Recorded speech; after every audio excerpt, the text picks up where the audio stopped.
Bienvenidos a En Jaque, un programa organizado por jóvenes universitarios que buscan elegir entre distintas opciones, perfiles y propuestas a las distintas cámaras. Yo soy Juan Valdivia Becerra y seré el entrevistador de Nicolás Talavera Benavente, quien postula con País para Todos con el número 1. Bienvenido, Nico. No, muchísimas gracias a ustedes, a todo el equipo.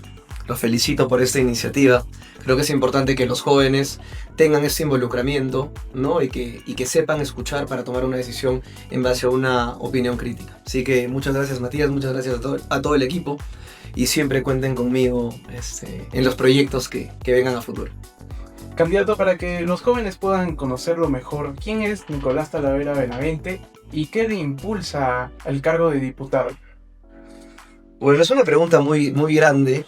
Yo no soy muy bueno describiéndome, no me gusta describirme, pero bueno, soy un arequipeño de 34 años, soy licenciado en Publicidad y Multimedia por la Católica, culminé mi primera maestría en la UNSA, en Administración Pública con mención en Gerencia de Estado, y estoy a la espera de que la SUNEDU reconozca mi título de mi segunda maestría, que la hice a distancia en una universidad de España, en la Universidad Internacional de La Rioja, en Comunicación y Marketing Político. Tengo 3 diplomados, uno en San Marcos y uno en la Escuela Nacional de Políticas Públicas vinculados a política. He tenido la oportunidad de hacer política hace 10 años. Fui fundador de un partido, fui secretario nacional, fui miembro del CEN. He estado en más de 120 provincias haciendo política.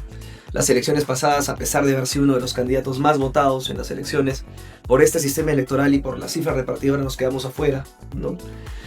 Pero seguimos en este camino porque considero que no solamente para alcanzar sus sueños, sino solamente en la política. Pero yo creo que uno en esta vida siempre para lograr los objetivos tiene que perseverar, nunca rendirse, y eso yo lo tengo sumamente claro. Si te puedo decir algo, es que me considero una persona 100% perseverante, orgullosamente arequipeño, orgulloso de mis raíces de Cocachacra de mi padre, mis raíces camanejas por parte de mi mamá, y que venimos haciendo un trabajo político sincero hace más de 7 años, no solamente apareciendo en época electoral o opinando de temas coyunturales, porque para mí la política se camina, se trabaja y se recorre todos los días.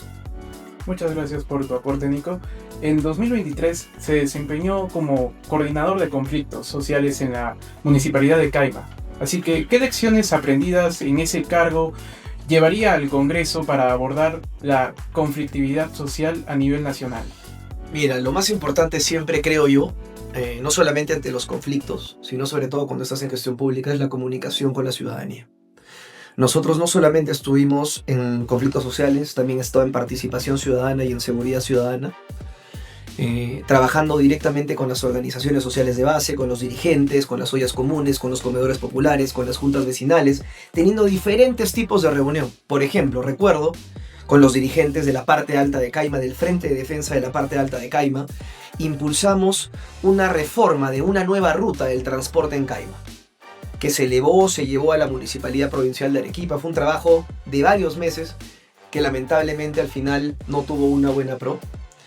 Pero lo que sí me he dado cuenta y lo que puedo rescatar de la gestión pública es que si no perseveras para que se den las cosas, como el dicho que dice, guagua que no llora no mama, si no estás detrás de los proyectos, las cosas a veces no se dan. Por la pared burocrática que hay, por la falta de voluntad muchas veces de algunos funcionarios. Pero para no salirme de tu pregunta, yo te diría que la clave siempre es escuchar a la ciudadanía. Y no solamente escucharla cuando vas a pedir el voto, sino escucharla constantemente, porque los conocedores reales al 100% de sus problemáticas son los vecinos, ¿no? Por ejemplo, hemos estado en esta época de lluvias apoyando a los vecinos de Palpata, de Señor de los Milagros, de Jazmines, de Embajada de Japón, de Pioneros, que son sectores de la parte alta de Caima con quienes hemos trabajado años, ¿no? Y ahí te das cuenta de la importancia de la coordinación, ¿no? Oye, nos falta esto, ¿cómo puedes apoyar? ¿Cómo podemos colaborar? ¿No? Por eso yo estoy convencido que no solamente en el tema de conflictos sociales, sino en general en la política el diálogo es importantísimo. ¿No cree que más que un problema, una solución, mejor dicho, presencial sería gestionar? Totalmente, pero yo creo que la gestión empieza desde el diálogo. Porque ¿cómo puedes gestionar algo si no conoces la raíz del problema? No, si no conoces la realidad. Yo creo que todo proceso comunicativo, social, político, parte de la comunicación, de conocer un problema, de conocer la realidad. Porque, por ejemplo, yo conozco mucha gente, ya para no irme tanto a otro extremo, yo tengo muchos amigos que hacen labor social, que me parece formidable. Yo creo que la labor social es el ancla a tierra de cualquier ciudadano y sobre todo de cualquier político. Un político que no hace trabajo social, que no tiene sensibilidad social, es como un músico que no se apasiona cuando está con su instrumento, cuando está cantando, ¿no? Entonces, en ese sentido, yo creo que es sumamente importante, pero sumamente importante el tema de la comunicación, como te decía, porque si no conocemos la realidad, ¿no? Si no conocemos el problema, ¿cómo le vamos a buscar solución? Y con el tema de, para no irme, porque a veces yo te juro que hablo y me disipo, con el tema del trabajo social, lo que te quería decir es que el trabajo social soluciona un problema superficial, a veces un poquito de repente hasta asistencialista, pero para atacar los problemas estructurales de nuestro país, ya sea a través de políticas públicas o de leyes, tenemos que involucrarnos en política. Y toda acción política parte del diálogo y de la comunicación. Perfecto. Pasando ahora a temas que ya han mencionado, por ejemplo, las lluvias que ocurrieron en Arequipa. Señor Talavera, usted ha participado anteriormente en procesos electorales y se ha hecho de una imagen en la política arequipeña. Es por ello que desde esa experiencia recorriendo la región, ¿cuáles considera hoy que son las principales problemáticas que enfrenta Arequipa y qué propuestas presentaría desde la Cámara de Diputados? Mira, hay una brecha, bueno, es que si vamos a hablar de problemática regional, pucha, la verdad creo que podríamos hablar de repente hasta mañana de todos los problemas que tiene la región y todos los problemas que tiene el país. Pero hay que ser sinceros. El legislativo legisla, fiscaliza y representa. La mayor cantidad de problemas acá tienen que ver con temas estructurales, temas presupuestales, temas de inversión, ¿no? Pero algo que nosotros hemos identificado es las oportunidades para los jóvenes. Las oportunidades para los jóvenes. Creo que esto es transversal a la región, transversal a la provincia. Obviamente las provincias alejadas tienen incluso aún menos oportunidades. El Perú hoy en día tiene aproximadamente un 25% de jóvenes de 18 a 29 años. Si no me equivoco, con la data, los jóvenes que no estudian ni trabajan son alrededor de un 17%. Y no solamente por desidia de repente de ellos o porque no tienen ganas de estudiar, es porque faltan oportunidades. A mí me preguntas cómo yo te describiría la juventud en el Perú, yo te diría ganas, compromiso, vehemencia, perseverancia, pero incluso a veces, sobre todo, con tristeza te diría falta de oportunidades y brechas enormes que aún no se acortan. Por eso nosotros tenemos 3 proyectos muy importantes para los jóvenes. El primero es el fortalecimiento integral y real de la SUNEDU, presentando una reforma constitucional para que la SUNEDU sea independiente, como por ejemplo el BCR, ¿no? Porque me parece inconcebible que la suerte de la SUNEDU dependa del termómetro político de los congresos de turno. Y peor aún, siendo conscientes de que hay bancadas y partidos que viven y lucran con la educación, ¿no? Y que quieren ser juez y parte en este proceso. Entonces, si nosotros le damos esa autonomía a la SUNEDU, conformada por una junta de notables, ¿no? Con ciertos criterios que obviamente se tienen que evaluar y poner sobre la mesa, sin vinculación a los partidos políticos, vamos a tener una fiscalización cero parcializada. Porque lo mínimo que debe garantizar el Estado peruano a los jóvenes es una educación de calidad y digna. Tenemos otro proyecto muy interesante, que es la Ley de la Responsabilidad Social Universitaria. He escuchado a varios candidatos presidenciales hablar de que las universidades tienen y deben pagar impuestos, las privadas, que no pagan impuestos. Y yo estoy de acuerdo en parte, porque yo creo que todos deberían pagar impuestos. Pero yo le pregunto a los jóvenes que nos están escuchando, si las universidades pagaran impuestos, ¿quiénes creen que son los principales perjudicados? Los mismos estudiantes, porque les van a subir el precio de las pensiones. Entonces nosotros tenemos un proyecto de ley que queremos que sea progresivo, empezar con un 5% de las plazas universitarias que tienen que abrirse becas, priorizando los primeros puestos de los colegios públicos. Y la tercera propuesta para los jóvenes tiene que ver directamente con la empleabilidad. Se llama la Ley de Promoción del Empleo Juvenil, que lo que busca es darle beneficios tributarios a las empresas directamente en el impuesto a la renta, siempre y cuando tengan al menos un 20% de jóvenes de 18 a 29 años en planilla, para generarles oportunidades laborales a los jóvenes. Ya que hablamos de educación, yo le pregunto, hace poco en Arequipa ocurrió un supuesto en el que alumnos de universidades se quejaron de subida de pensiones, a pesar de que las universidades muchas veces son sin fines de lucro. Aquí, ¿qué postura usted podría tomar y presentar desde la Cámara de Diputados? Mira, hay que ir por partes. El costo de vida siempre sube, siempre, siempre. Pero el principal fin de una universidad es la formación. Así que si hay subas injustificadas, obviamente yo voy a estar en contra, ¿no? Yo creo que siempre la institución, encima de no pagar impuestos, el norte de las universidades es la formación. Entonces yo no encuentro una lógica, sobre todo en este caso que me hablas, que creo que las subas han sido bastante altas, ¿no? Yo creo que siempre, por encima de todo, tiene que estar la empatía y sobre todo el garantizar que los jóvenes estén bien formados. Si algo yo le puedo agradecer a la universidad es que es una universidad que te forma bien, es una universidad que no te sesga en muchos temas, en muchas ideologías, en muchas corrientes como otras universidades. Es una universidad que te da mucha libertad, pero yo espero que se pueda regularizar el tema de las pensiones y que no se perjudiquen los jóvenes, porque hay muchos jóvenes que se rompen el lomo trabajando para ellos mismos pagarse la universidad. A mí me tocó cuando estaba a mitades de cuarto de la universidad y quinto año, que me tocó pagarme la universidad, ¿no? Y hay muchos jóvenes que incluso desde el primer año trabajan, ven de dónde sacan tiempo para poder tener una mejor oportunidad educativa, y creo que las universidades deberían tener un poco de empatía en ese sentido, sin generalizar. Por supuesto. Candidato, Arequipa enfrenta problemas importantes relacionados al crecimiento urbano, como la gestión del territorio y también la prevención frente a desastres naturales. Es por ello, ¿qué iniciativas tomaría para fortalecer estos temas de planificación urbana? Mira, y hay muchas leyes de planificación urbana y de territorialidad, ¿no? El problema es que muchas de las leyes que tenemos no se cumplen. En todo ámbito, en todo espacio y en toda materia. Yo creo que hay que aprovechar, no sé si la palabra sea aprovechar. Yo creo que hay que ver nuestra realidad, sobre todo a causa de las lluvias, para parametrar bien, pero yo creo que Arequipa tiene que tener una política urbanística urgente. Arequipa es una región, como muchas del Perú, que ha crecido muy desordenada por las invasiones. Pero ya están.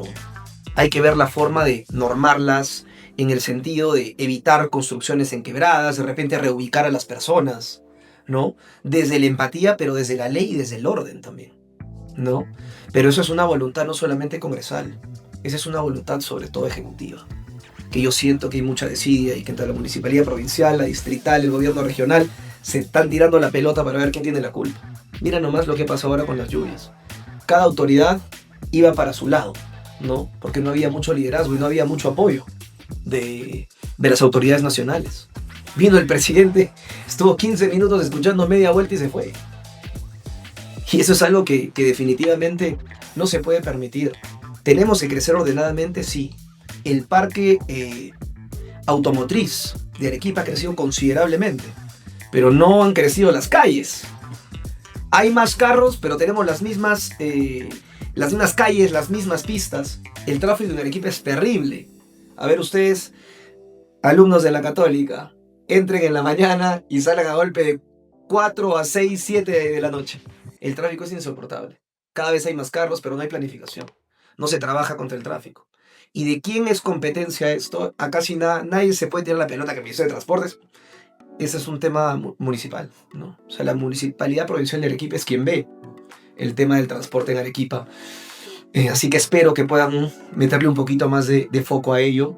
Nosotros, de llegar al Parlamento, estamos yendo con toda la disposición de abrir las puertas de los ministerios, de trabajar coordinadamente con las autoridades locales, ¿no? Algo que nos dice la gente en las calles es que quiere que vayamos a fiscalizar a los gobiernos locales, ¿no? Y no se trata solamente de un tema de ejecutar el presupuesto, porque a mí sorprendentemente me ha sorprendido, valga la redundancia, que la mayoría de municipalidades han ejecutado más del 75% de su presupuesto anual el año pasado. Pero hay que ver en qué lo han ejecutado, ¿no? Hay mucha problemática, Matías. El tema del canon, por ejemplo. Hay distritos que reciben 300 millones de canon y tienen menos de 2.000 habitantes. Y hay distritos que en el papel tienen 70.000 habitantes, pero en la realidad tienen 110.000 y reciben menos de 35 millones de canon.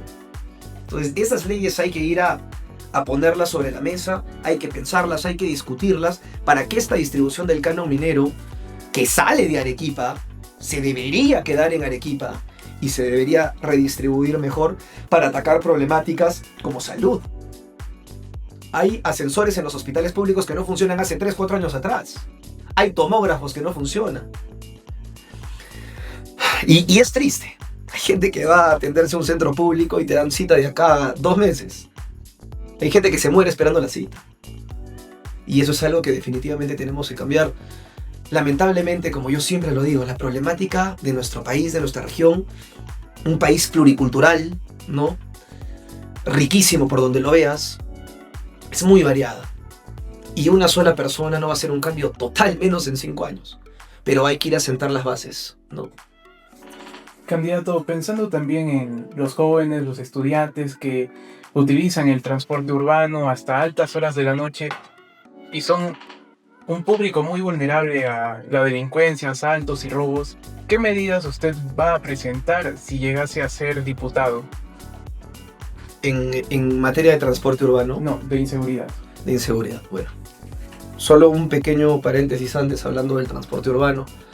Ante el desabastecimiento de combustible, ¿no? Ya hay varias como Transcaima, por ejemplo, que ya están subiendo un 50% el pasaje, ¿no? Perjudicando a estudiantes, a trabajadores, ¿no? Así que espero que las autoridades se pongan pilas y no permitan esto, porque si lo suben un sol 50, yo te aseguro que así baje el combustible, va a seguir con un sol 50, ¿no? Perjudicando a estudiantes, perjudicando a la gente, y eso las autoridades que están ahorita en el ejercicio tienen que ejercer esa presión para que no se perjudique la ciudadanía. Y con temas de seguridad, mira, la inseguridad es la bandera del país para todos. Carlos Álvarez siempre ha hablado del sicariato, del robo, del hurto, de las penas, pero lamentablemente acá es un problema no solamente de las leyes, ¿no? Mira, se habla mucho de las leyes pro crimen, por ejemplo, ¿no? Que es un problema, que hay que ir a derogarlas, ¿no? Pero también es un tema de la policía. Te pongo un ejemplo. En Caima, mira, Caima Baja, un sector que se supone que, si no me equivoco, el metro cuadrado de Caima Baja es el más caro del sur del Perú. Los mismos policías, los técnicos de la comisaría tienen que llevar sus impresoras, tienen que llevar sus laptops, porque no hay implementos. Hasta hace un año atrás que yo estaba trabajando en seguridad ciudadana, de las 7 camionetas que tenía la comisaría, funcionaban 3. En la comisaría de turismo, la policía de turismo, que queda también por el puente Chilina, tenían 4, funcionaban 2. Entonces, si no implementamos a nuestra Policía Nacional, si no destinamos recursos para que se puedan defender, radios de última tecnología, camionetas bien equipadas, con GPS, ¿no? Intercomunicadas, ¿cómo vamos a combatir la inseguridad? La inseguridad se combate con educación. Yo creo que el camino para sacar adelante este país es con la educación a largo plazo. Pero el otro camino es equipar a nuestra Policía Nacional, a nuestras Fuerzas Armadas, pero sobre todo hacer que las leyes se cumplan. Tú chapas a un delincuente que te ha robado menos, si no me equivoco, no sé cuánto es el monto ahorita, creo que es 3.000 soles, si no me equivoco. Al día siguiente lo dejan libre. Incluso a veces lo chapan, la fiscalía no tiene pruebas y sueltan al delincuente. Entonces tenemos que trabajar desde las penas, ¿no? Tenemos que castigar de igual manera a los policías corruptos. No todos son corruptos. Hay muchos buenos ejemplares. Pero tenemos que empezar a educar dando el ejemplo, y aunque suene feo, desde el miedo. Porque la única manera de lograr cambios a corto plazo es a través del miedo. Te pongo un ejemplo, ¿ya? Para no irnos lejos. La corrupción. La corrupción en este país es terrible. Pero imagínate que se apruebe en el Congreso la cadena perpetua para el corrupto. Chápate 2 gerentes y 2 alcaldes. Y no los mandes a una cárcel con todos los beneficios. Mándalos con solo una cárcel en el Putumayo, que son 26 días en lancha desde Iquitos, y que si se escapan, bueno, pues caballeros, ¿no? Ya, ¿dónde se van a ir? ¿No? Incomunicados, sin visitas, que trabajen para pagar su comida, porque un preso al Estado le cuesta más de 1.000 soles, más que un niño. Si no tenemos esas penas, si no equipamos a la policía y si no tenemos leyes que hagan una sinergia para luchar contra la criminalidad, estamos fregados. Y a eso hay que ir. Creo que también faltaría mencionar que como diputado no es solamente presentar leyes, sino darle seguimiento. Y creo que en varias partes de su respuesta menciona la municipalidad, la policía, pero muchas veces también hay congresistas que sí llevan a cabo porque existen convenios entre municipalidades y existen congresistas que dan seguimiento, fiscalizan, supervisan y al final se ejecuta. Tenemos, por ejemplo, en Camaná algunas obras, también en Arequipa, así que... ¿Qué obras, por ejemplo, en Camaná? El nuevo malecón. Claro, bueno. También hay por montón congresistas que presentan leyes para crear universidades, pero no se ejecuta. ¿Por qué? Ahí hay un vacío enorme y es lo que te decía al inicio.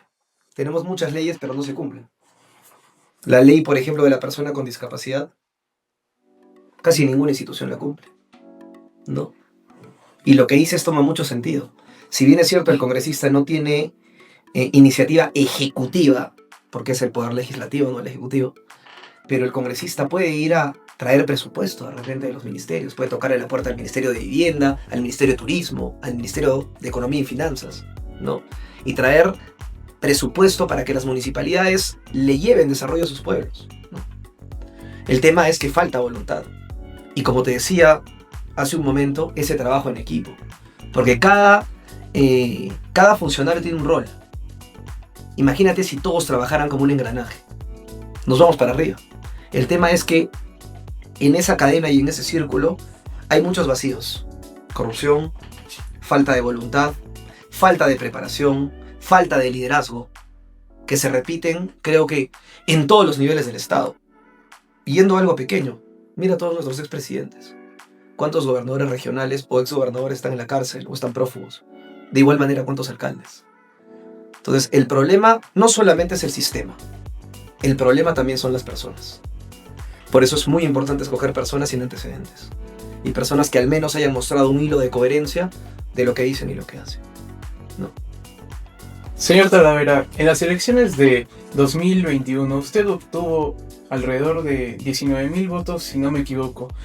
Quisiera que nos explique a la Cámara cómo funciona este escaño, cómo se eligen congresistas, porque usted quedó fuera, sin embargo, hubieron otros candidatos que entraron al Congreso, pero tuvieron una menor cantidad de votos. Quisiera que nos explique cómo esto puede quizás desmotivar a candidatos jóvenes para postular a distintos escaños del gobierno. Muchas gracias, Matías. En realidad sacamos más de 20,000 votos. Fuimos, si no me equivoco, no sé si fue el tercer candidato o el cuarto candidato más votado de la región, pero lamentablemente, como bien indicas, por la cifra repartidora en nuestro sistema electoral no alcanzamos un escaño, ¿no? Y el problema va en que acá no se premia la legitimidad en el Perú.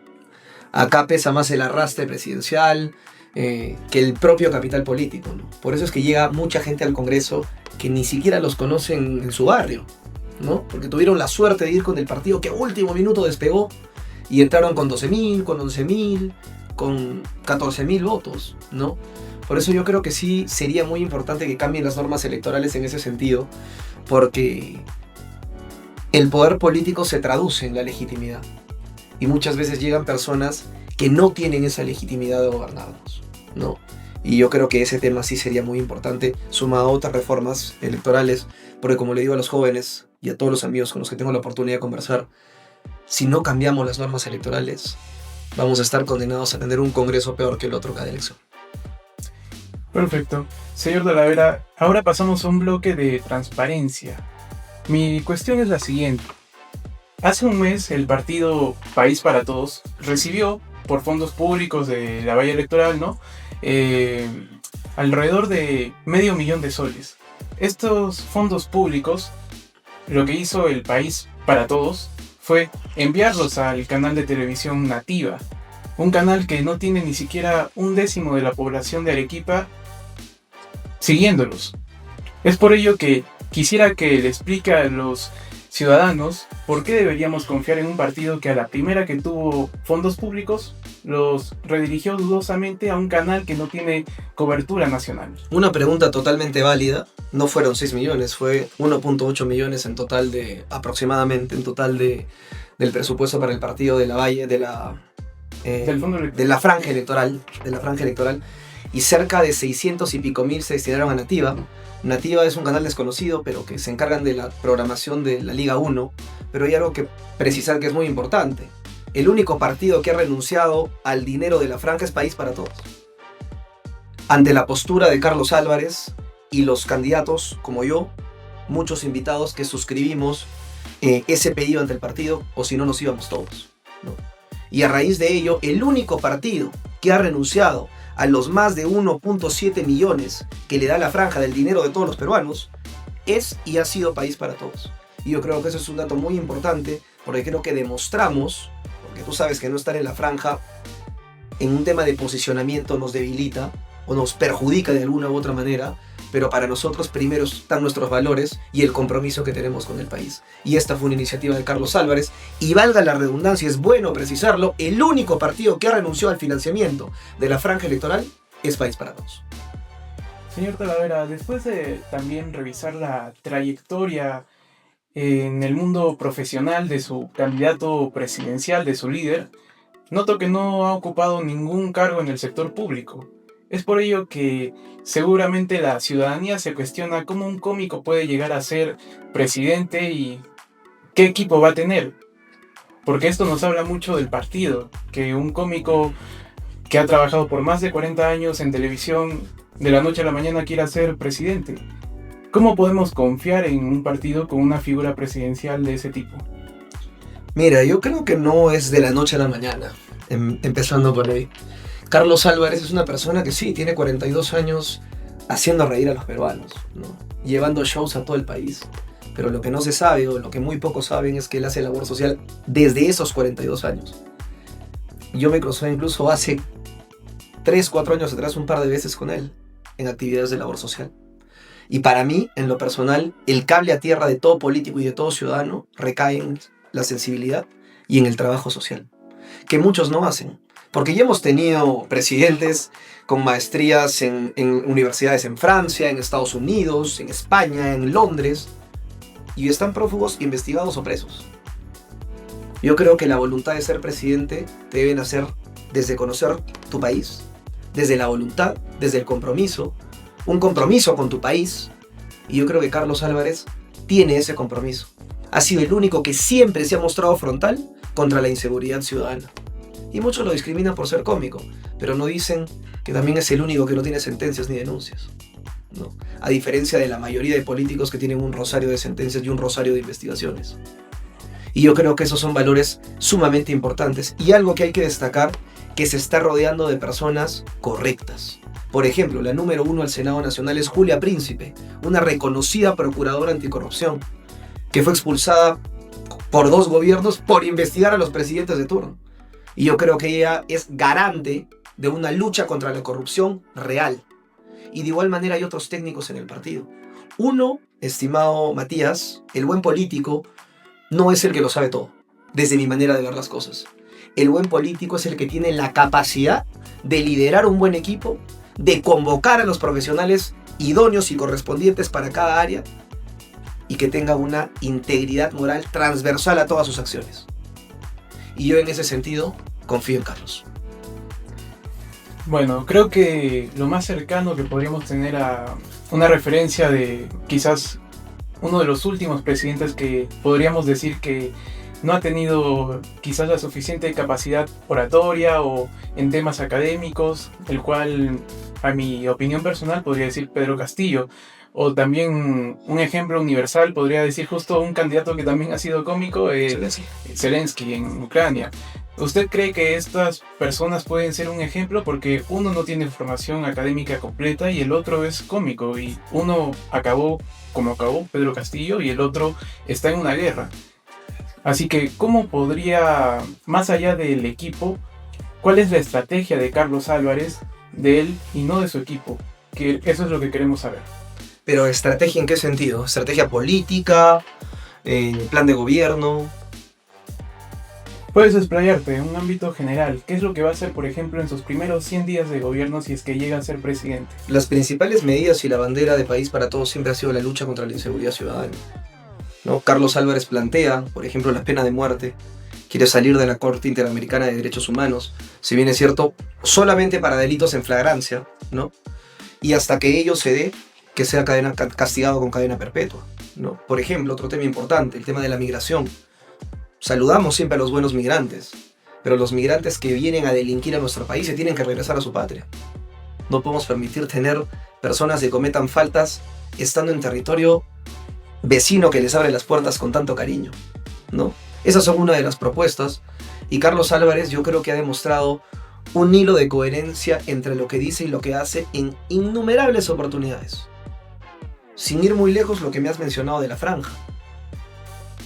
Carlos se enteró, pidió al partido que retroceda a la franja, y como te dije, ha sido el único partido de los 38, si no me equivoco, que están en carrera, que ha renunciado a ese 1,000,000 y pico de la franja electoral. Perfecto. Señor Talavera, la política, al igual que el ajedrez, no solo requiere de estrategia, sino de visión y liderazgo. Es por ello que yo le pregunto, en una supuesta partida de ajedrez, comparándola con la política, ¿usted cómo se identificaría si le pusiera estos dos supuestos? ¿Usted se identifica con un peón o con un rey? Con un peón, definitivamente. Porque yo creo que en política uno tiene que trabajar con mucha humildad y con los pies sobre la tierra. Los políticos no son vacas sagradas que llegan al cargo y se convierten en padres de la patria. Para mí ese es un término totalmente desproporcionado y que endiosa a los políticos. Un político es un ciudadano común y corriente, solo que tiene la bendición, ¿no?, de representar a su gente. Tiene la oportunidad de tener poder para cortar brechas, para presentar proyectos de ley, para fiscalizar a sus autoridades, para representar a los jóvenes, a las mujeres, a los niños, a las madres solteras. Yo me identificaría como un peón en el sentido de trabajar todos los días, de estar en el llano con la gente y de no sentirme por encima de nadie por el hecho de tener un cargo político que encima es efímero. Entiendo su posición, Nico Talavera. También, señor candidato, tiene usted un minuto para explicarles a nuestros televidentes por qué deberíamos votar por usted. Muchísimas gracias, Matías. Muchísimas gracias al equipo de jóvenes voluntarios de la universidad. Yo les voy a hablar no como candidato, como ciudadano, como un candidato de repente aún un poco joven, ¿no?, que sueña con la oportunidad de representarlos. Nosotros estamos yendo al Parlamento para cortar brechas, para generar oportunidades, pero sobre todo para devolverle el respeto que ustedes han perdido por las autoridades con toda razón. Nosotros estamos yendo a trabajar con honestidad, con compromiso, pero sobre todo a recuperar esa rebeldía que siempre nos ha caracterizado a los arequipeños, fiscalizando, monitoreando y presentando proyectos de ley, sobre todo para ustedes jóvenes, que les generen oportunidades educativas y oportunidades laborales reales.